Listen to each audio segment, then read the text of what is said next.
And we're all about good and solid strategy because your big vision needs a strategy to match. The problem is that what looks and feels like strategy is often not strategy. Figure out how to somehow make it all happen. Push harder, work faster, stay up later, get it done no matter what. Those are not strategic. What it's still doing is saying, I have to get all this stuff done and let me figure out how to get all this done. And this is not sustainable. And I know that you don't want to take that way forward anymore. Overwhelm, reaction mode, and just keeping up are the old way. You need real, root-level strategies and practical steps to grow your business or ministry without exhaustion and burnout. Hi there, we're Anna Saucier And Megan Gephardt, best friends and business consultants who help faith-filled women create sustainable growth through simple strategy with a people-first approach. Here at Apostolic Fruit, we hope to offer you clarity, support, accompaniment, and healing, one tiny step at a time. If the pressure is high and you're feeling behind and panic right now is saying, I just got to push through, I want to speak to your heart right now. We had our monthly planning session in the garden this week, and a few minutes after we finished, we received a 4-word message.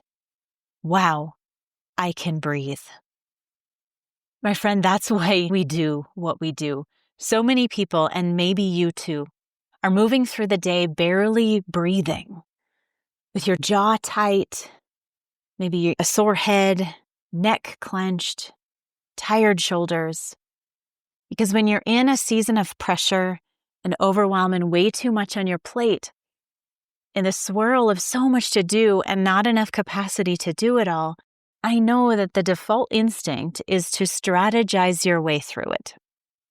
And we're all about good and solid strategy because your big vision needs a strategy to match.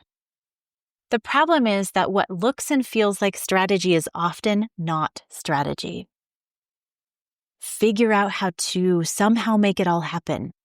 Push harder, work faster, stay up later, get it done no matter what.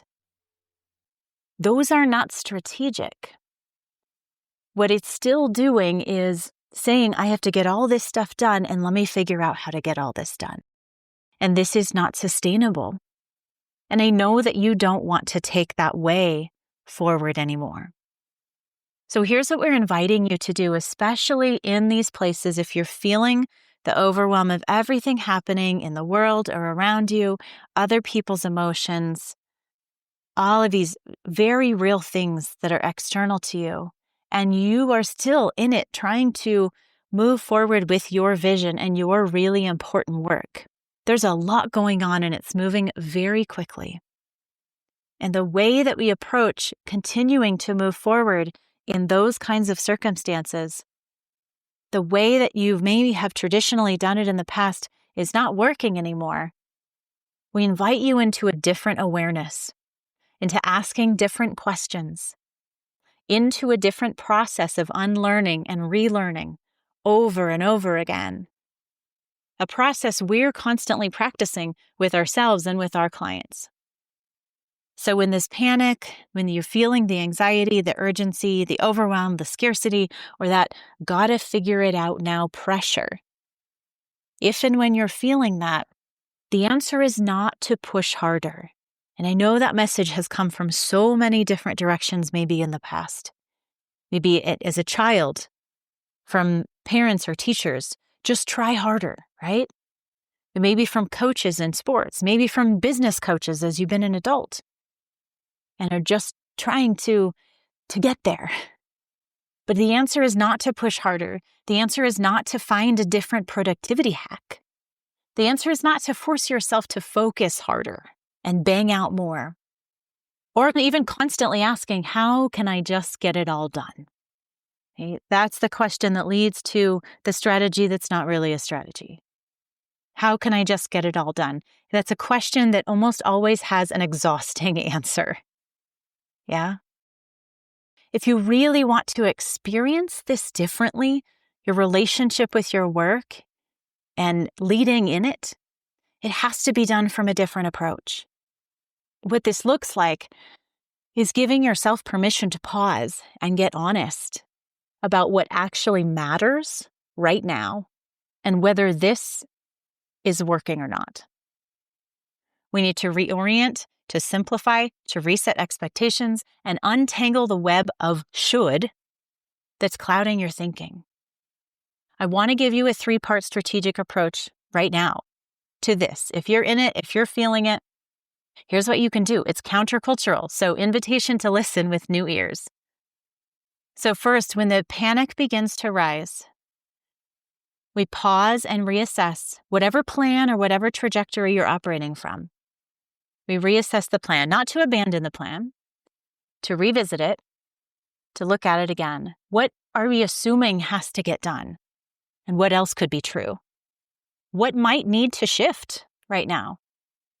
Usually the most strategic move you can make is not in doing more. It's resetting expectations and reorienting to what actually matters most. Part 2, we reground in the meaning and the purpose. We can get so lost, and I speak absolutely from my own experience here. We can get so lost in the to-do list and all of the things that need to get done and place so much meaning and purpose on those things getting done and reaching a certain point of completion that we've lost the actual meaning and purpose, the real meaning and purpose. And the truth is, as much as this is not sexy or fun to embrace, the struggle has purpose. The circumstances that feel messy or not what you expected are off track aren't a failure. They have purpose. Our Lord, our God, will not waste what you're walking through. This tension, this struggle has purpose. My friend, you can unite it with the cross and know also that our Lord has felt exactly what you're feeling right now. And He wants to be with you in it intimately. That's the purpose. That's the meaning. That's the opportunity that you have to let Jesus meet you here. And then thirdly, we name the new plan. What's your MVP or minimum viable plan? Minimum viable product, right? What's the simplest path forward that honors both the mission and your capacity? So 1, 2, 3 first, when that panic starts to arise, we pause and reassess the plan and ask questions. Secondly, we reground in the meaning, in the purpose. Thirdly, we just get to name a new plan. This is what we've been supporting our clients through this week and these past few months, especially those who are in the thick of launches, restructuring, or navigating the tension between their big vision and their current bandwidth and capacity. So if you're feeling the pressure to just get it all done, if there's a part of you asking, how is this even going to happen? How is this even possible? I want to invite you to take a breath. This is your invitation to slow the swirl, to reevaluate, to tell the truth, to speak the truth to yourself about what's too much for yourself and for your team, to make space again, to breathe. We hope you loved today's episode. If so, would you take a moment to share it with a friend? If you haven't already, come connect with us human to human at apostolicfruit.com/connect. When you're ready, we'd love to support you more deeply. May the Lord bless you and keep you, make His face shine upon you and be gracious to you, and turn His face toward you and give you peace.